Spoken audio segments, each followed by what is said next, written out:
occurs to me as we're all sitting here thinking of Mickey, he's probably somewhere getting an earful from Casey Stengel and no doubt quite confused by now.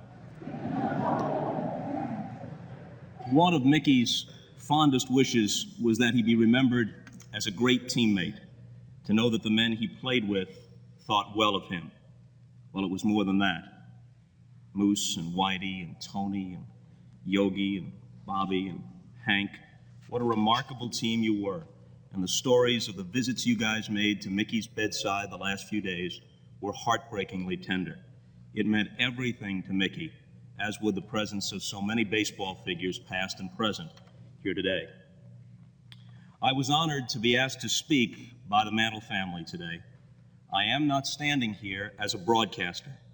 Mel Allen is the eternal voice of the Yankees, and that would be his place. And there are others here with a longer and deeper association with Mickey than mine. But I guess I'm here not so much to speak for myself as to simply represent the millions of baseball-loving kids who grew up in the 50s and 60s and for whom Mickey Mantle was baseball. And more than that, he was a presence in our lives, a fragile hero to whom we had an emotional attachment so strong and lasting that it defied logic. Mickey often said he didn't understand it, this enduring connection and affection. The men now in their 40s and 50s, otherwise perfectly sensible, who went dry in the mouth and stammered like schoolboys in the presence of the name, the alliteration, Mickey Mantle. Mickey Mantle was, I think everybody's hero. Transcendent ball player. Mickey Mantle was a household name. The face of baseball. The epitome of what an athletic person should look like. But what Mom would always say, that he just looked baseball. And he just looked like an athlete. Almost a natural composition of a baseball player. He hit the ball 500 foot every time. Every time he plays, he'll do something spectacular. That's what a great baseball player should be like. And this is the man that most represented the Yankees. So I've seen a lot of great sluggers, but there was nobody in my mind who could do it in a ball game greater than Mickey Mantle. Mantle connects for a terrific wallop deep into the left field stands for a home run. From the time that he announced his arrival with 2 titanic blasts that he hit in spring training of 1951, opposing pitchers garnered a deep-seated respect for the power that Mickey Mantle generated as he uncoiled his violent swing. No fan in the park at the time wanted to be away from their seat when Mickey stepped into the batter's box for fear that they might miss a moment in history, waiting for the ball to be hit out of Yankee Stadium for the first time. The magnificent Yankee, the great number 7, Mickey Mantle.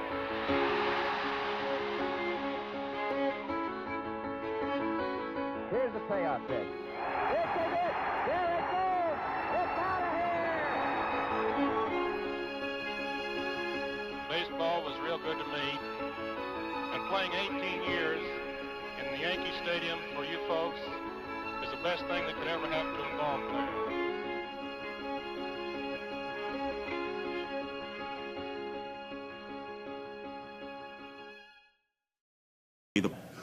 Maybe Mick was uncomfortable with it, not just because of his basic shyness, but because he was always too honest to regard himself as some kind of deity. But that was never really the point. In a very different time than today, the first baseball commissioner, Kennesaw Mountain Landis, said, "Every boy builds a shrine to some baseball hero, and before that shrine, a candle always burns." For a huge portion of my generation, Mickey Mantle was that baseball hero. And for reasons that no statistics, no dry recitation of facts can possibly capture, he was the most compelling baseball hero of our lifetime. And he was our symbol of baseball at a time when the game meant something to us that perhaps it no longer does. Mickey Mantle had those dual qualities so seldom seen, exuding dynamism and excitement, but at the same time, touching your heart, flawed, wounded, We knew there was something poignant about Mickey Mantle before we knew what poignant meant. We didn't just root for him, we felt for him. Long before many of us ever cracked a serious book, we knew something about mythology as we watched Mickey Mantle run out a home run through the lengthening shadows of a late Sunday afternoon at Yankee Stadium. There was greatness in him, but vulnerability too. He was our guy. When he was hot, we felt great. When he slumped or got hurt, we sagged a bit too. We tried to crease our caps like him, kneel in an imaginary on-deck circle like him, run like him, heads down, elbows up. Billy Crystal's here today. Billy says that at his bar mitzvah, he spoke in an Oklahoma drawl. Billy's here today because he loved Mickey Mantle, and millions more who felt like him are here today in spirit as well. It's been said that the truth is never pure and rarely simple. Mickey Mantle was too humble and honest to believe that the whole truth about him could be found on a Wheaties box or a baseball card. But the emotional truths of childhood have a power that transcend objective fact. They stay with us through all the years, withstanding the ambivalence that so often accompanies the experiences of adults. That's why we can still recall the immediate tingle in that instant of recognition when a Mickey Mantle popped up in a pack of Topps bubblegum cards, a treasure lodged between an Eli Gerba and a Pumpsy Green. That's why we smile today, recalling those October afternoons when we'd sneak a transistor radio into school to follow Mickey and the Yankees in the World Series. Or when I think of Mr. Tomasi, a very wise sixth-grade teacher who understood that the World Series was more important, at least for one day, than any school lesson could be. So he brought his black and white TV from home, plugged it in, and let us watch it right there in school, through the flicker and the static. It was richer and more compelling than anything I've seen on a high-resolution, big-screen TV. Of course, the bad part, Bobby. Growing up in Commerce, Oklahoma, Mickey Mantle's labor in the copper mines developed an athlete who displayed some of the greatest natural strength that the game has ever seen. But back then, he was considered the strongest guy. Mickey didn't lift weights, but he was just blessed with this body that had muscles all over it. Big, powerful shoulders, big, powerful body. Mickey's neck, people say he had no neck. If you look at some of the pictures of when Dad would swing, I mean, you'd even see the neck muscles, and just I think every muscle in his body helped him hit those home runs so long. But my dad, I mean, his forearms was what got me. You've heard people call them Popeye arms. He was a natural-looking, great American athlete. He was a brute. He was a tremendous physical specimen. He just looked like a baseball player, or he could have looked like a football player too. Just plain strength. I mean, he was a strong young man. And I remember him coming back and throwing his helmet down the runway and walking by, and he found the four spot where his bats were, and he just took his hand and grabbed the handle of the bat and just broke it off. And I went, oh my goodness, I've never seen strength like that. Strength that brought a new element to the game of baseball, even in batting practice. Oh, it was a show. Batting practice, you love it. He stopped everything. And the other teams, they came out to watch Dad take batting practice because they just wanted to see how many he'd hit out then. And during batting practice, of course, the ballpark is very empty. When Mickey would get hold of one, the sound was explosive. Obviously, the main thing was his prodigious power. The ability to have that power from both sides of the plate, nobody else in baseball has ever had. There was nothing as intimidating as seeing the Mick kneeling in the on-deck circle studying the pitcher. When Mantle got in the on-deck circle, the buzz started. And I've spoken to many of the rival pitchers from that era who would say you couldn't really focus when you saw Mickey Mantle there. You never saw him at the plate when you didn't think he could hit a home run, which must have been an enormous pressure on a pitcher, because even if he's not going to hit a home run, just the thought that he might can make you pitch differently. Every time to the plate, you expected that he was not only going to hit one out of the park, but hit one further than you've ever seen before.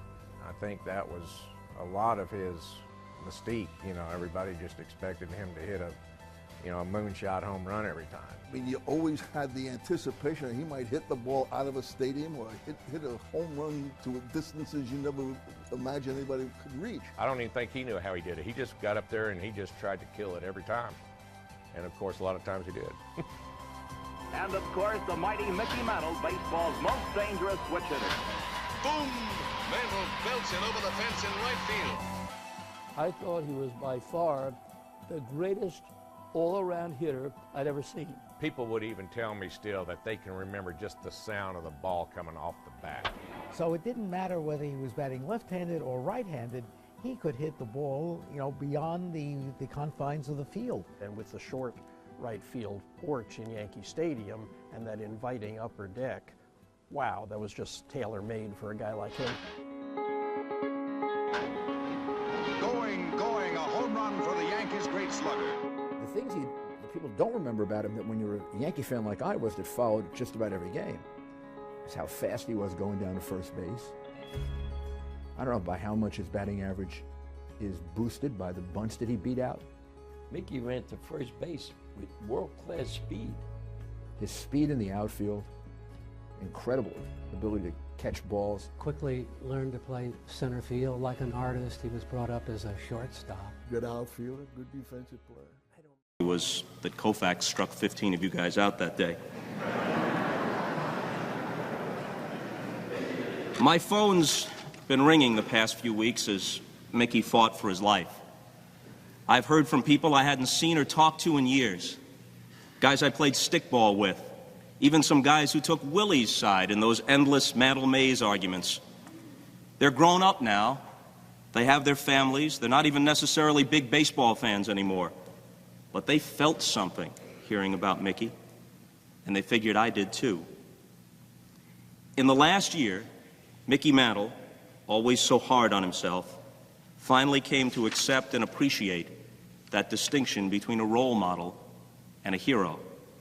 The first, he often was not. The second, he always will be. And in the end, people got it.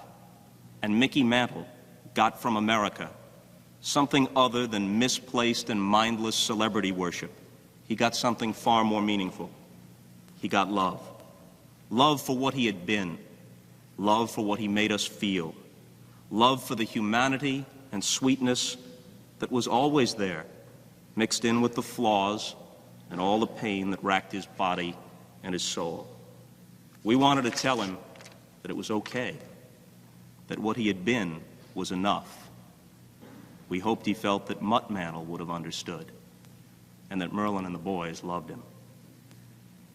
And then in the end, something remarkable happened, the way it does for champions. Mickey Mantle rallied. His heart took over. And he had some innings as fine as any in 1956 or with his buddy Roger in 1961. But this time, he did it in the harsh and trying summer of '95. And what he did was stunning. The sheer grace of that ninth inning, the humility, the sense of humor, the total absence of self-pity, the simple eloquence and honesty of his pleas to others to take heed of his mistakes. All of America watched in admiration. His doctors said he was, in many ways, the most remarkable patient they'd ever seen. His bravery so stark and real that even those used to seeing people in dire circumstances were moved by his example. Because of that example, organ donations are up dramatically all across America. A cautionary tale has been honestly told and perhaps will affect some lives for the better. And our last memories of Mickey Mantle are as heroic. I remember him ever really making an error. His outfield play was incredible. He always seemed to know to go after the ball. Don Lawson's perfect game. He ran into left center field and caught a ball backhanding it. But that was just one play. Mantle did it every day. So when it came to versatility, Mantle was number one. The Mick was a 5'2" athlete, but to witness some of his home runs, most of which were truly prodigious clouds, was a spectacle to watch.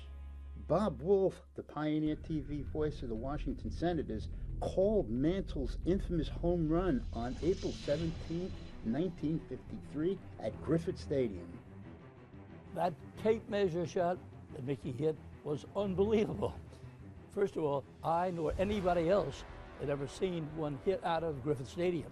But one thing I'm sure of, this was not the usual towering home run, because this was a line drive. It went out like a golf tee shot, low to the ground, escalating just a bit, then clearing it. And my reaction is, wow, did you see that? That ball went over the fence. It was the first to be so called a tape measure home run. Red Patterson, the PR director, allegedly walked it off and determined the length. You know, that started the tape measure home runs, really more or less, was that home run. That was the first time that people started talking about the actual footage, how long a home run was. It was always a rush to pick up the newspapers the next day to find out how long a home run he had hit. And of course, everybody read about the shot that almost went out of Yankee Stadium on May 30th of 1956. It was the first time a ball had ever struck the facade. But Pete Ramos let fly with a pitch one day, and Mantle, who was now batting left-handed, hit one in which I had never seen before. This was ascending. It was going up, up, up. Will it make it? Will it go over the roof? As soon as it left the bat, you knew it was out. That ball was just a line shot that went higher and higher and higher, like a plane taking off, and it wouldn't come back. It hit just before going over on the facade, about 18 inches away. I remember that home run. I remember going up there several times to see how far away from home plate it was. It wasn't so much that far away, it was that high. It was ridiculously high. 7 years later, Mickey wowed the fans once again. The fact that it was a walk-off homer was an afterthought. If the ball had cleared the facade, it very well could have been the longest home run of his career. Now, no one has ever hit a fair ball out of Yankee Stadium. And I was there the day he almost hit the home run out of the stadium with Bill Fisher. But this one went up like a rocket and hit the upper edge of that fancy facade that rung the stadium. And that was the only thing that stopped it. Everybody, like even me, I wish it had gone just a little bit over to the left. And I do remember that on the radio they were saying that the trajectory of the ball had not hit the top of the arc when it hit the facade. He said that home run was his hardest hit ball he ever hit. If the trajectory was just a few inches higher, Mickey Mantle would have been the first person to hit a ball out of Yankee Stadium fair. Mickey Mantle's 18 World Series home runs are a major league record. Perhaps his most notable fall classic blast came against the Cardinals in 1964 with the game tied in the bottom of the ninth. I didn't know this at the time. He predicted he was going to hit one because he always hit knuckleballs well. He came up in the bottom of the ninth, and even though a lot of people say it was a tailor-made Yankee Stadium home run, it was hit, and as soon as it left the bat, you knew it was gone. I knew the game was over.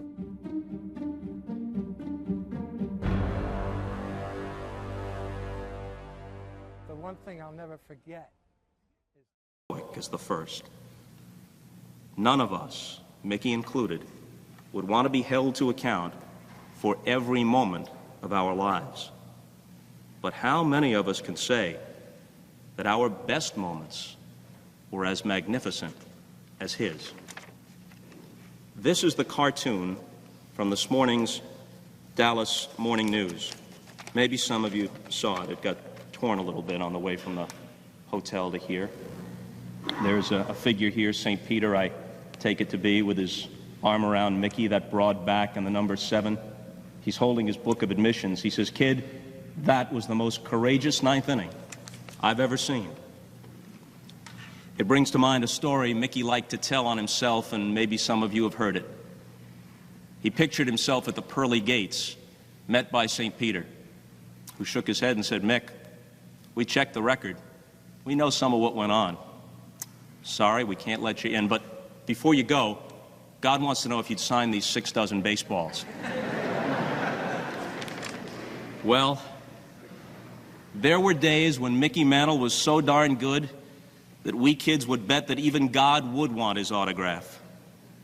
But like the cartoon says, I don't think Mick needed to worry much about the other part. I just hope God has a place for him where he can run again, where he can play practical jokes on his teammates and smile that boyish smile.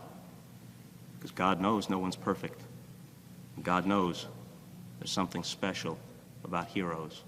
So long, Mick, and thanks.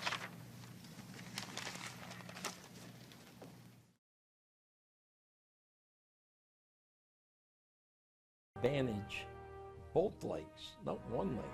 His last big season, he was only 32 years old. Imagine how the career could have played out if he'd been able to play at a high level into his late 30s or early 40s. He might have had 800 home runs. We'll never know. And I think when a player plays hurt, and you realize how painful his playing was, he takes on even more heroic status. I think that was part of the leadership that he created for the Yankees. He'll do whatever it takes for the team to win. But the thing that I admired, I guess, the most about Mickey as a player and as a teammate, that he was like a quiet leader. If you were a young player when you first came up, the first guy that came to you in spring training was Mickey and said, "Hey, let's go out, I'm going to buy you dinner." And he befriended you, he wanted you to be a part of the team immediately. I got kind of nervous, anticipating walking in that clubhouse for the first time. And I never shall forget, Mickey was one of the first guys that I met. "Hi, Fritz. I'm Mickey Mantle. How you doing?" I said, "Oh, hi, Mr. Mantle." He said, "No, it's Mickey Mantle." And it just showed him being the perfect teammate. But Mickey made me feel at home. 5 minutes in that locker room, I knew that I had made the right decision to be a Yankee. That was what he said. He only wanted to be remembered as a great teammate. You know, I don't want to be remembered for the long home runs, you know, or any of that. I want to be remembered for being a good teammate. Mick was one of the greatest Yankees of all time, and I'll never forget him. Mickey Mantle was the greatest ball player to ever play the game. I've been a baseball fan all my life. Mickey Mantle was the best. I mean, all these things factored into what made him what he is. He was a star, and he had that aura about him. He had a popularity that was unrivaled, and a love that was unrivaled, and it was all well-deserved. He came through as the man we wanted to be. The many, many great stars of the past will emerge. And there's just a shot of some of the activity. We were down in the press room before the game. Had a chance to visit with Mickey, Whitey Ford, Yogi Berra, and names that I have been a fan of personally for a long, long time. Again, that is Lee MacPhail, and behind him, Michael Burke, and just in between, the Yankee manager, Ralph Houck. And the chant starts, "We want Mickey." This is the first time Mickey's been back to New York, I believe, since he retired. Made the announcement, of course, when the Yankees were in spring training. And I think this is the first time he's been back to the town he calls his own. Listen to the chant.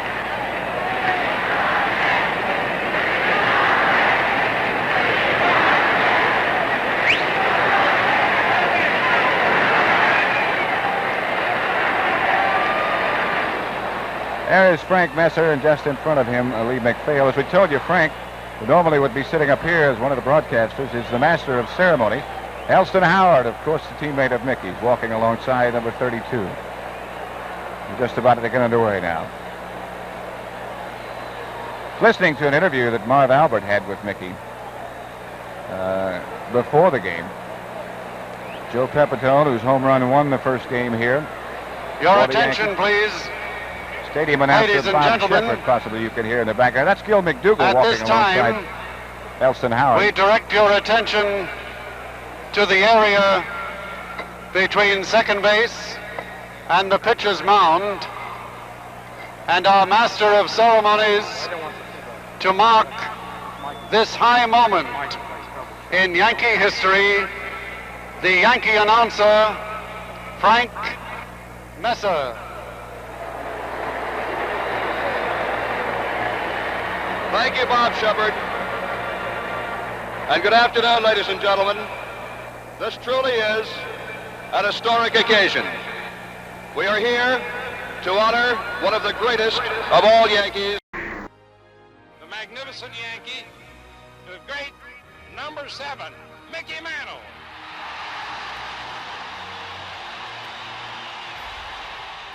The place was just packed, just filled. When he went up there and there was loads of applause, and he was standing on the mound. And I remember him saying that, you know, people could wonder how a man who was dying could stand here and say that he was the luckiest man in the world. But now I think I know how Lou Gehrig felt. And of course, the place just burst into huge cheers.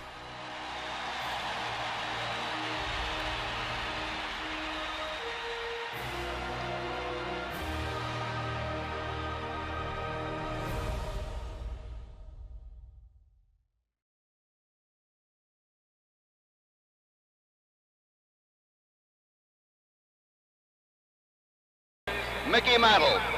And to officially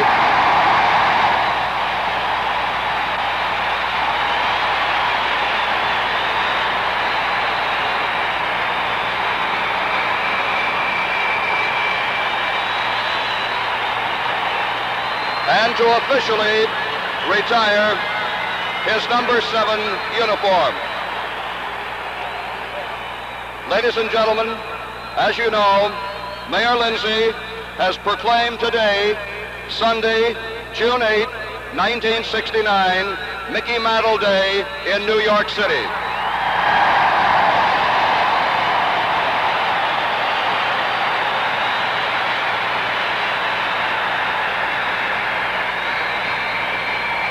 Spread out in the outfield are 12 World Championship or American League pennants. These pennants are emblematic of the 12 pennant-winning teams on which Mickey Mantle played. And standing behind each of these pennants is a former teammate of Mickey's representing each of these championship teams. First, I would like you to greet each of these dozen representatives of Yankee championship teams on which Mickey Mantle starred. For Mickey's rookie season, 1951, when he hit his first 13 homers and played 40 games at Kansas City before returning to the stadium for keeps. Here's a pitcher who won 21 games in 1951, twice defeated the Giants in that fall's World Series, allowing only 1 earned run. Himself, a member of 6 Yankee champions, his teammate, Steady Eddie Lopat.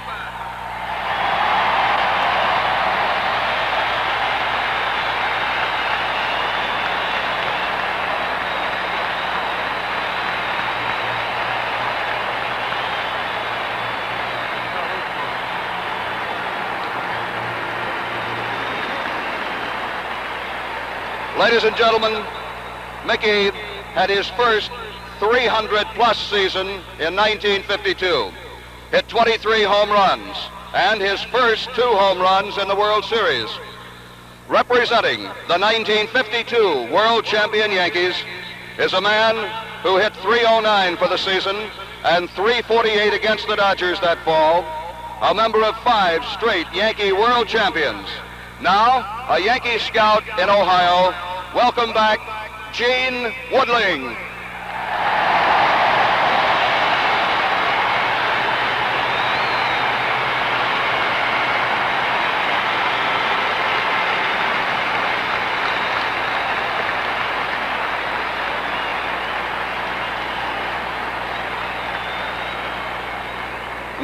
'53 marked the Yankees' record 5th straight pennant and World Championship. And that fall, Mickey hit a grand slam home run against the Dodgers in the series.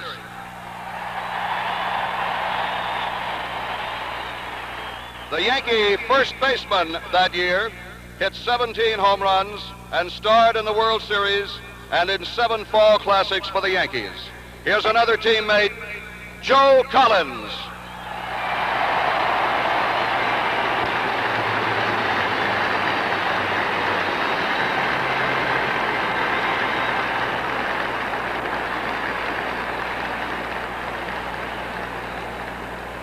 The Yankees were stopped in 1954, although that club won 103 games. But the Bombers were back on top in 1955 with Mickey's 37 homers and 113 runs batted in leading the way.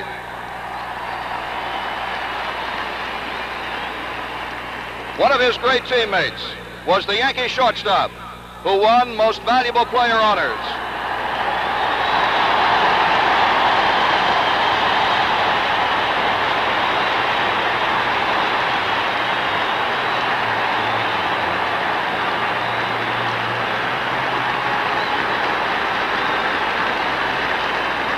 Yes, ladies and gentlemen, representing the 1955 team, recently elected by you Yankee fans as the greatest Yankee shortstop in history, my broadcasting partner, the Scooter Phil Rizzuto.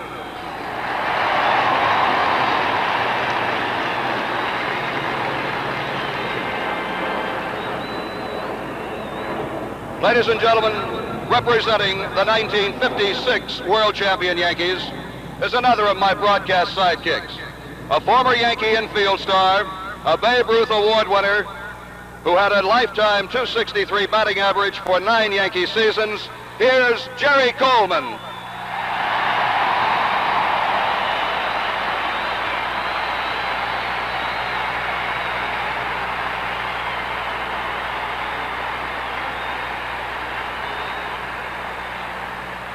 No mention of that 1956 team can be made without reference to the stunning record set that season by today's honored guest. In 1956, Mickey won the first of his 3 American League Most Valuable Player awards.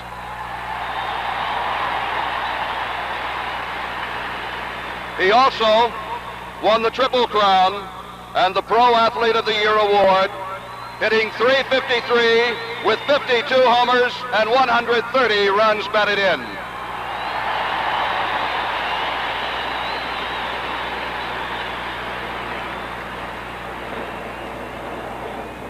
In 1957, Mickey Mantle repeated as Most Valuable Player with a career high average of .365. Another star of that team, a former American League Rookie of the Year in 1951, hit a series Grand Slam homer, played on 8 pennant winners and 5 world champions, an all-star at 3 infield positions. Welcome, Gil McDougald.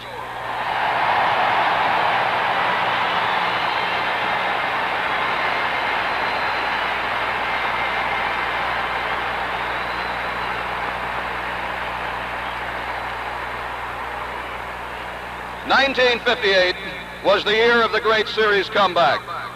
Down 3 games to 1 to Milwaukee, the Yanks swept the last 3 and became world champions. Mickey led the league in homers again, this time with 42. The majors' top pitcher in '58 with a 2.01 earned run average was the man who won more games than any Yankee in history, set a World Series record of 33 consecutive scoreless innings among his many notable feats, Ed Whitey Ford.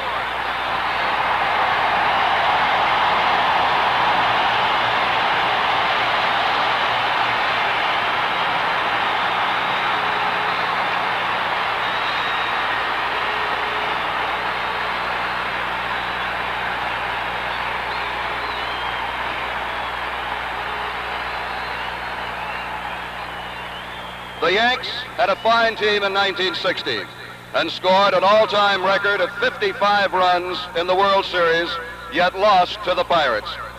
Mickey hit .400 in that series with 3 homers and 11 RBIs.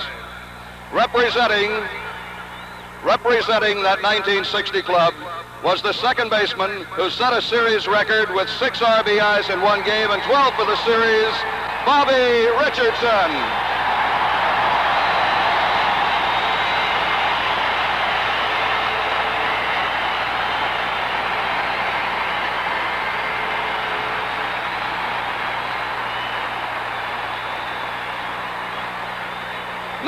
'61 was the year of the home run at Yankee Stadium, and that exciting race at Babe Ruth's crown. Mickey Mantle and Roger Maris alternately led in the race, with Roger eventually setting the new record of 61. Mickey that year hit a career high of 54. Leading the team in hitting that year with a .348 average was one of the great catchers in Yankee history, a former MVP, Babe Ruth Award winner, series star, and now back as first base coach of the Yankees. Here's Elston Howard.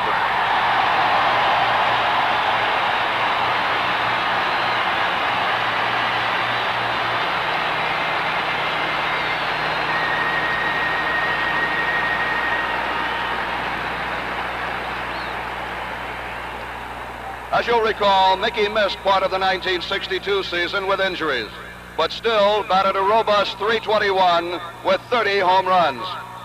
That last Yankee World Championship club had the league's Rookie of the Year, who also led the Bombers in hitting in the series win over the Giants.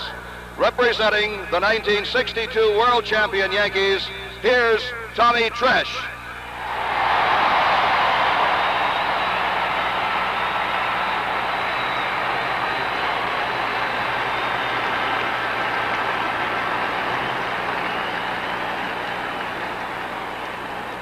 Mickey Mantle missed most of the 1963 season after his serious injury in Baltimore, but came back with that dramatic pinch homer here in the stadium after missing 2 full months of action. The young star of that 63 team, who hit .271 with 27 homers and 89 RBIs, was the Yankee first baseman and still is Joe Pepitone.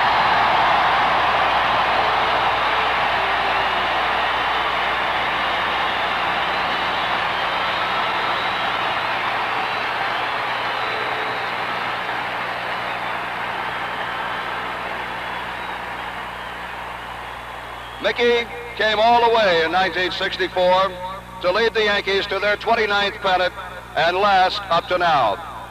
He hit .303 with 35 homers and 111 RBIs, and his 3 series homers against the Cardinals established a new World Series career home run record of 18. The youngster who pitched the Yankees into the World Series after his August call-up from Richmond is here representing the 1964 Yankees. The series star that fall and pitching mainstay ever since, Mel Stottlemyre.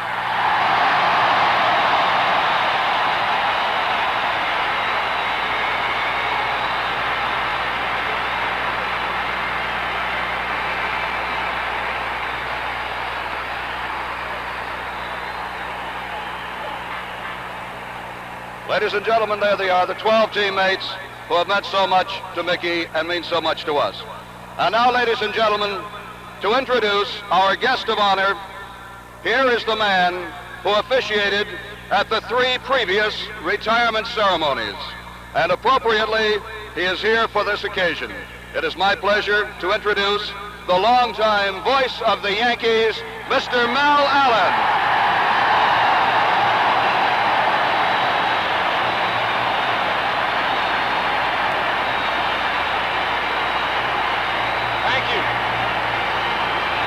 Thank you, everybody. Thank you. Thank you. Thank you. Thank you. Thank you.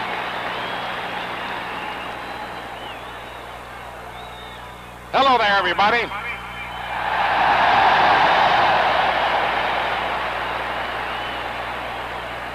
My great thanks to the Yanks, Mike Berkeley, McPhail, and all. This is one of the proudest moments I've ever had on this hallowed baseball ground. And I'm terribly privileged to have the honor to once again call from the dugout one of the all-time Yankee greats, the magnificent Yankee, the great number 7, Mickey Mantle.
Ladies and gentlemen,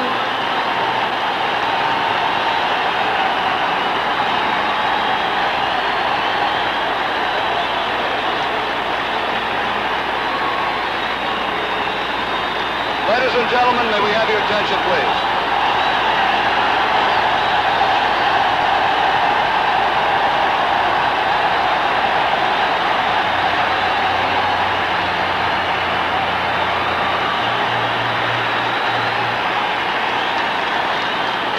Ladies and gentlemen, now to represent the management of the New York Yankees, here is the president of the New York Yankees, Michael Burke.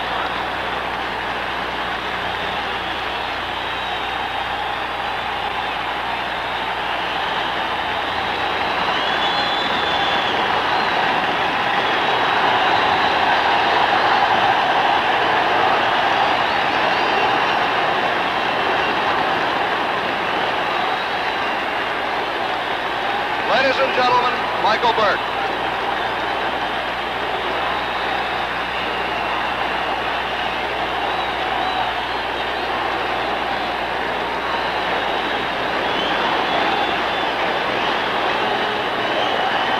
Mickey will be back.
All right.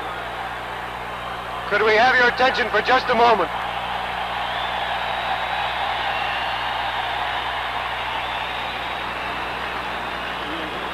We would like to make a presentation to Mickey. If we could get your attention for just a moment.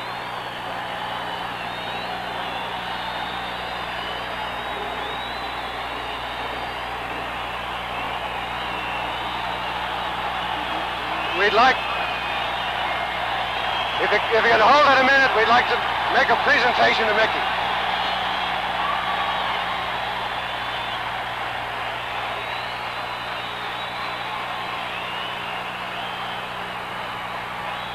Thank you very much for your attention. I know that Mickey appreciates this more than perhaps anything he's ever done, but we would like very much to have your attention simply to complete a program that we've laid on for Mickey, honoring him for his great years with the Yankees.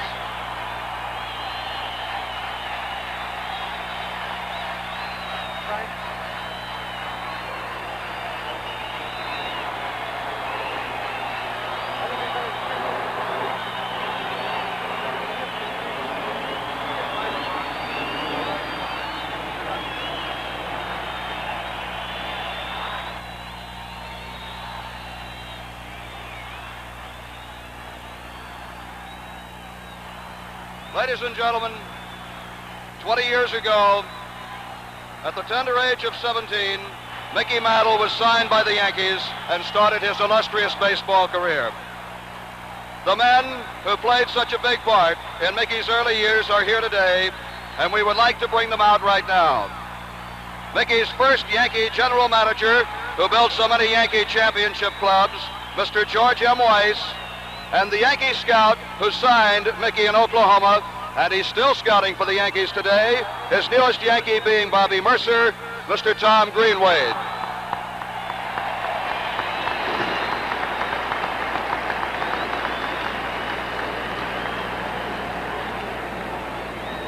Mickey played under 2 minor league managers, and in less than 3 seasons in the minors, hit over 300 each year. Mickey's manager the first 2 years at Independence and Joplin, and now a Yankee special scout, Harry Kraft, and Mickey's manager at Kansas City, the former Washington general manager, Mr. George Selkirk.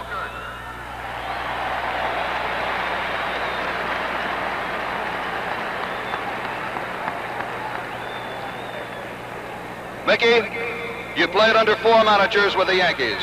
The first, Casey Stengel, wanted to be here today, but he could not make it. He did send greetings in a telegram I have here, which reads, verbatim, "Many thanks for your personal record before retirement of Yankee number 7. Those were his words, Mickey. Signed, Casey Stengel.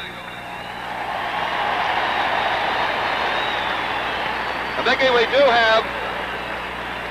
do have 2 of your managers here, and 2 good personal friends, Ralph Houck and Yogi Berra.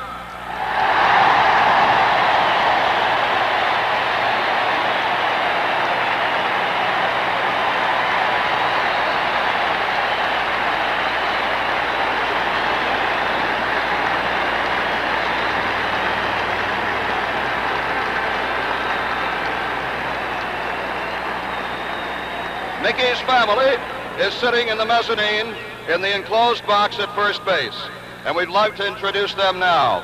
Mickey's wife, Mrs. Merlin Mantle, Mickey's mother, Mrs. Lovell Mantle, and his mother-in-law, Mrs. Reba Johnson.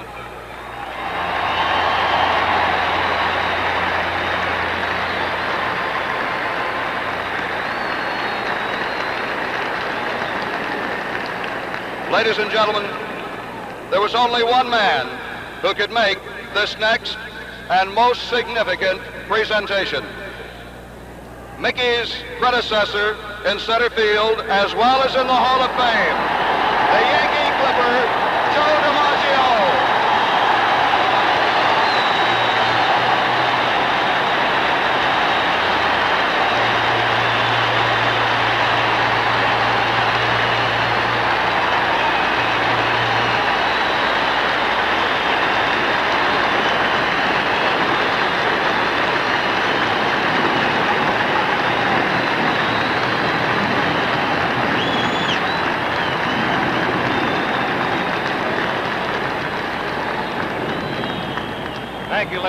gentlemen.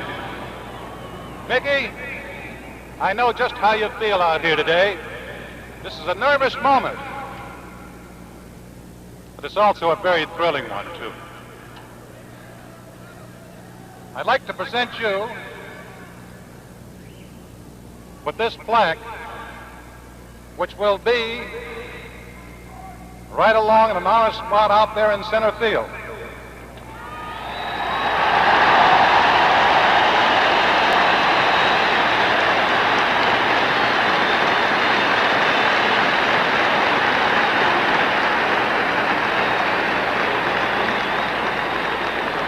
The Yankees have also asked me, too, that you fans are invited to see this with his great achievements after every ball game. Congratulations, Mickey. It's nice to be here along with all these fans.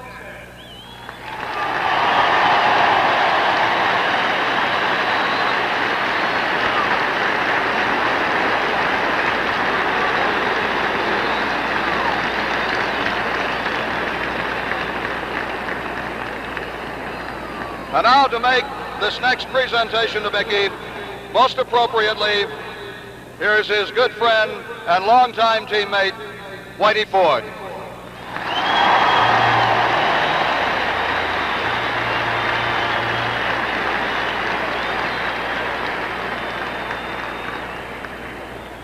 Mickey, we've had a lot of fun all these years playing baseball here at Yankee Stadium. It's my honor to thank you on behalf of your teammates for the many thrills you have given us. Those clutch hits, booming home runs, great catches, and an occasional strikeout.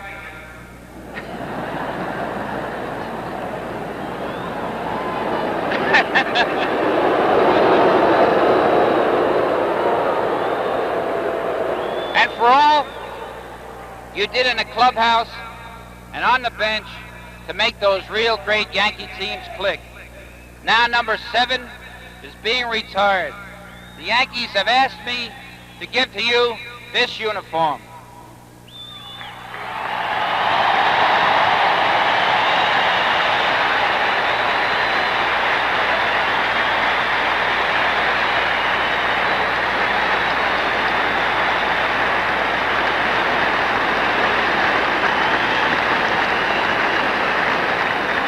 Ladies and gentlemen, another uniform of Mickey's will be given to the Baseball Hall of Fame at Cooperstown, New York.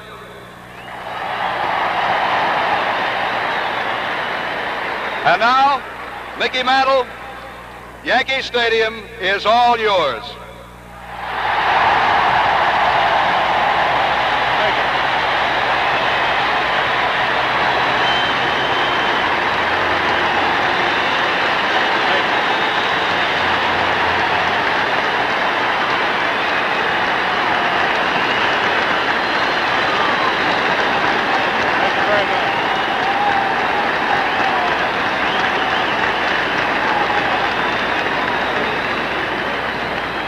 Before I make any personal comments, I have one last task here, and I'm going to enjoy it very much. It's a pleasant one.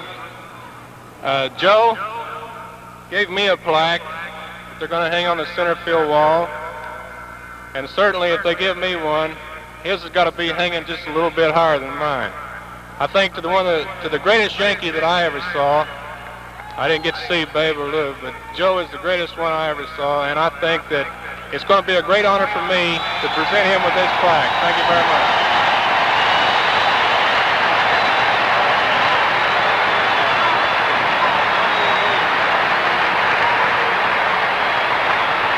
Ladies and gentlemen, thank you, Mickey. I just want to add, this certainly is a pleasant surprise. I had no idea this was going to happen.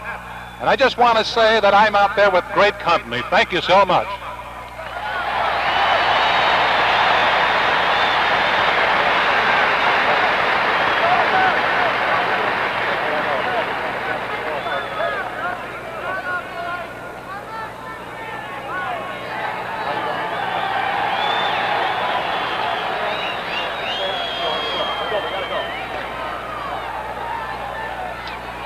Thank you. When I walked into this stadium 18 years ago, I felt much the same way I do right now. I don't have words to describe how I felt then or how I feel now.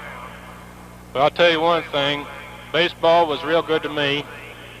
And playing 18 years in the Yankee Stadium for you folks is the best thing that could ever happen to a ball player.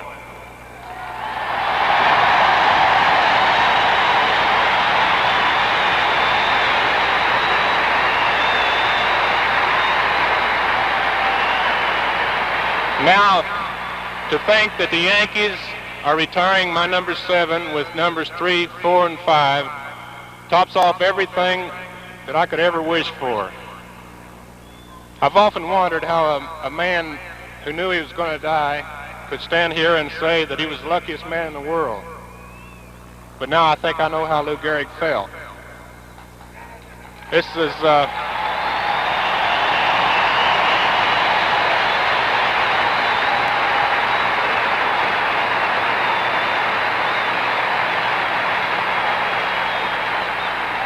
This is not only a great day for me, it's a great day for all of the Mantles.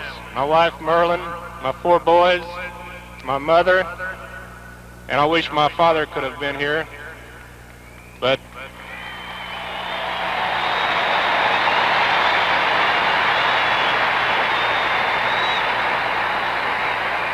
it's been a great honor. I'll never forget it. God bless you all, and thank you very much.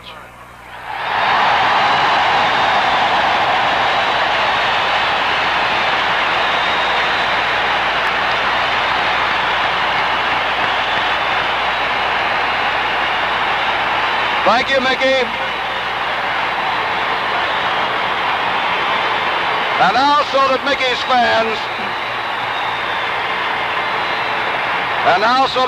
fans can bid him a personal farewell, he'll take one last turn around Yankee Stadium.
I timed the first tribute that was paid, and if you watching at home, I'm just, first of all, so very sorry that you could not be here. This is Pat Summerall. I can hardly talk myself, as the tribute to Mickey Mantle is over now. Number 7 will never be worn again at Yankee Stadium. The pinstripes with the number 7 on the back have been retired to go with 3, 4, and 5. As I said, if you had a dry eye, then I'm sure you were by yourself. I timed the tribute when the former voice of the Yankees, Mel Allen, was called out of the Yankee dugout to introduce Mickey. And for 9 minutes, this throng at Yankee Stadium stood until they had to be asked to be quiet. As you look out in center field, the plaques that were just presented by Joe DiMaggio to Mickey Mantle will go up along with those others in back of the monuments here in center field at Yankee Stadium. Mantle then presented one which he said to DiMaggio should go just a little bit higher than any that would be given to me. And it also, Joe DiMaggio and Mickey Mantle, the man who succeeded DiMaggio in center field here at the stadium, those 2 plaques will go up. The tribute, the people who came, the people in the ballpark, the ex-teammates, has to be one of the most emotional and one of the great thrills for everyone who had the opportunity to be here. I think that says it all. Happiness is Mickey. They'll never make another plaque. They'll never make another uniform. The Yankees won't, with number 7 on it. They applauded for 9 straight minutes. They would not be quiet until Mickey came to the microphone.